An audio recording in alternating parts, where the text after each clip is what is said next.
The graphs in Qsee come with a toolbar located in the upper right-hand corner. Here are what the icons represent. We will go over how these tools work on our graph.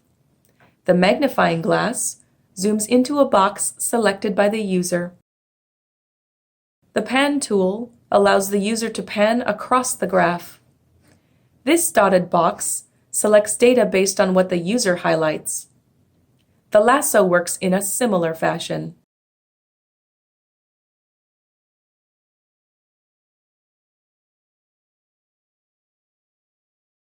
The user is able to zoom in and out with the plus and minus button here. You can click on the auto scale or the home button to reset the axis.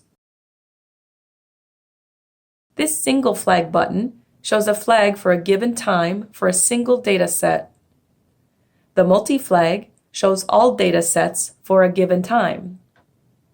Take note that event logs show up on our graphs. You can also remove entire data sets by pressing on the legend button here.